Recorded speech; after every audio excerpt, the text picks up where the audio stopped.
नमस्कार, मेरा नाम दिनेश वोरा है। आप राजस्थान तक देख रहे हैं। जनता का क्या मूड है 2023 को लेकर, और इसी को टटोलने के लिए राजस्थान तक लगातार राजस्थान के सभी जिला मुख्यालय पर जाकर युवाओं, बुजुर्गों और महिलाओं से बातचीत कर रहा है और ये जानने की कोशिश कर रहा है कि राजस्थान की गहलोत सरकार ने इन 4 सालों के दौरान क्या कुछ किया। जो 2018 में वादे किए थे वो पूरे किए या नहीं किए, और तमाम तरीके से राजस्थान के अंदर जिस तरीके से सियासी घटनाक्रम चला और उसमें युवाओं को कितना नुकसान हुआ, इन तमाम सवालों के जवाब टटोलने के लिए हम पहुंचे हैं। जो ये देश का भविष्य है, जो कि तैयारी कर रहे हैं, विभिन्न भर्तियों की तैयारी कर रहे हैं, उनके साथ हम आपको बातचीत करेंगे और इनसे जानेंगे कि किस तरीके से 2018 में राजस्थान की गहलोत सरकार ने किस तरीके के वादे किए थे और 2023 में वो वादे पूरे किए या नहीं किए। इन तमाम चीज़ों को जानने की कोशिश करेंगे। कुछ युवा है, हम एक कोचिंग सेंटर के अंदर है, क्योंकि यहीं से ये जो युवा है ये देश का भविष्य है। आगे जाकर कोई टीचर बनेगा, कोई प्रोफेसर बनेगा और तमाम तरीके की जो भर्तियां हैं उनमें एग्जाम देने के लिए। अच्छा, क्या नाम है आपका भैया? मेरा नाम बिहारी सिंह है। बिहारी सिंह है। अच्छा, कौन सी तैयारी कर रहे हैं आप? मैं कर रहा हूँ सेकंड ग्रेड की, अब तैयारी कर रहा हूँ। अच्छा, एक बात बताओ, जो 2018 में सरकार ने जो वादे किए थे वो वादे पूरे किए या नहीं किए, या किस तरीके का ये 4 साल का सरकार का कार्यकाल रहा? सबसे पहले मैं कहना चाहता हूँ, जो सरकार ने जो किया था वादे कि बेरोजगारी भत्ता, सबसे बड़ा फर्स्ट वही होता है बच्चों के, स्टूडेंट के लिए, कि अगर बेरोजगारी भत्ता समय पर मिलता तो बच्चे अच्छे से तैयारी करते और अपने को घर से जो भी है, जैसे आर्थिक तंगी होती है उससे निपटते सही तरीके से।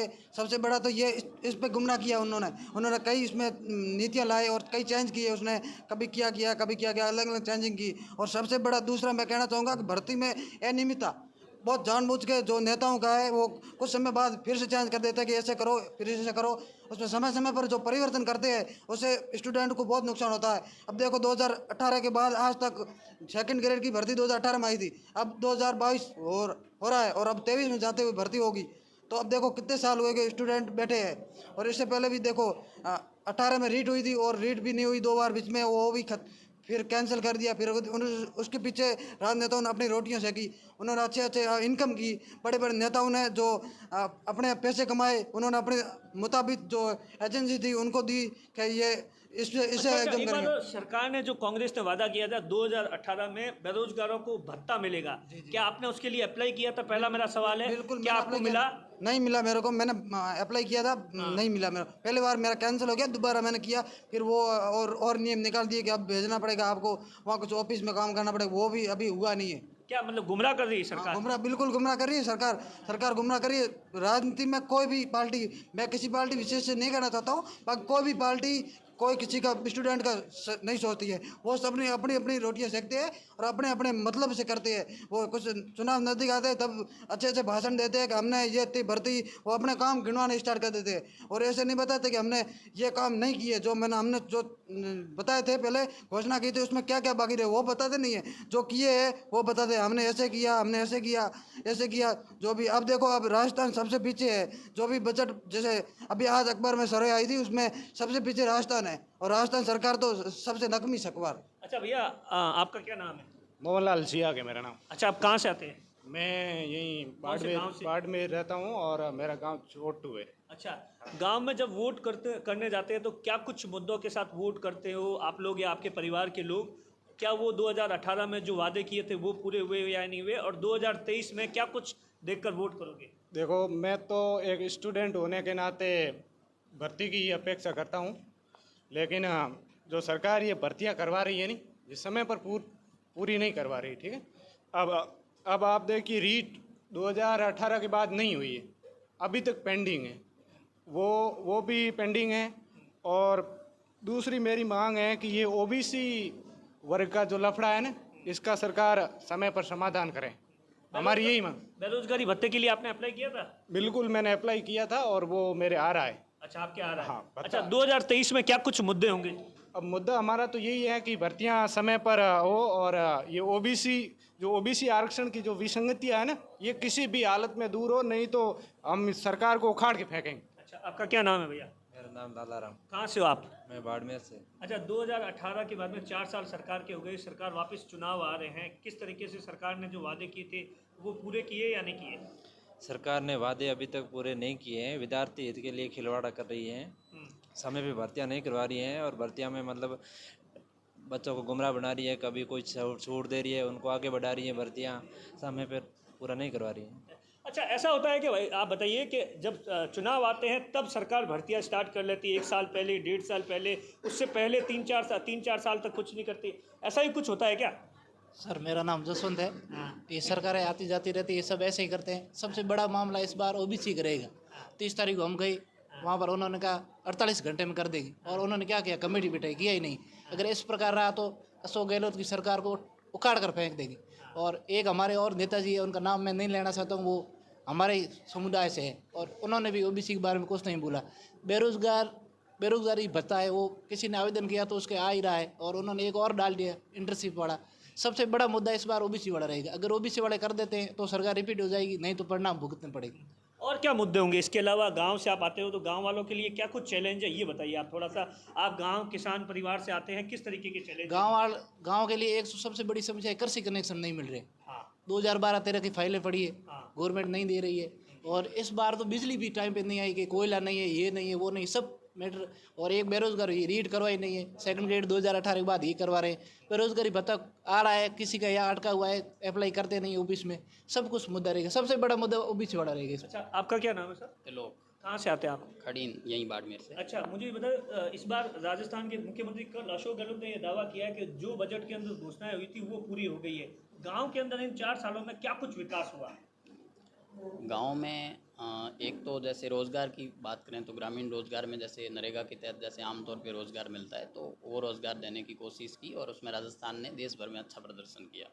इसके अलावा जो गांव में अधिकांश जहाँ जल से जो सिंचित क्षेत्र हैं, वहाँ पर मान लो सिंचित क्षेत्र हालांकि बाड़मेर में बहुत कम है, तो अगर ऐसा कोई प्रयास जल की एक स्थायी व्यवस्था ऐसी कोई की जाएगी, या तो वो वाटर हार्वेस्टिंग को लेकर इतना अच्छे प्रबंध किए जाएं कि मतलब कम से कम 2 फसल तो किसान ले सकें, या वो जो कैनाल की भी ऐसी कोई व्यवस्था मान लो, हालांकि पेयजल के लिए तो व्यवस्था उसकी है कैनाल की, पर सिंचाई के लिए भी अगर ऐसी कोई भरसक प्रयास किया जाए तो इस दिशा में भी कोई अच्छा काम किया जा सकता है। अच्छा, आप कहाँ से आते हैं सर? लोहारवा धोरीमन्ना से। अच्छा, एक बात, आपकी गांव की क्या कुछ प्रमुख समस्या हैं, ये बताइए। सर हम जिस क्षेत्र से आते हैं उसमें सबसे बड़ी जो समस्या है वो है पानी की समस्या।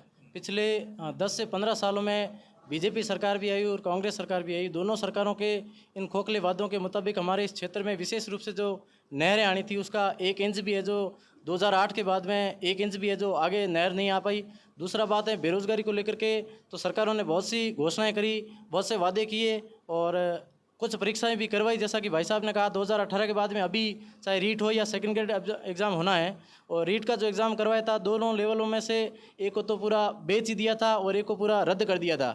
और ऐसे ऐसे जो पैसे वाले लोग हैं, जो राजनेता चमचे जो हैं, वो चाहे सीएम हो या अन्य मंत्री हो, इन्हीं के पास में बैठते हैं और यही पेपर बेच करके हम जैसे बहुत से युवाओं के साथ में, बेरोज़गारों के साथ में जो सबसे बड़ा धोखा होता है, ये हमारी अंतरात्मा जानती है कि हम कितने दुखी होते हैं और किस प्रकार से आज आप इस भीड़ को देख सकते हो, किन परिस्थितियों में गांव से घर से आते हैं, एक खेती और किसान परिवार से आते हैं, और इतना सब कुछ यहाँ पर गंवाने के बाद में हमें रिजल्ट मिलता है कि भर्तियाँ रद्द हो गई हैं, या कुछ जो राजनीतिक चमचा है उनके चहेतों को सिलेक्शन मिलता है और पेपर लाखों करोड़ों रुपये में बेच दिया जाता है।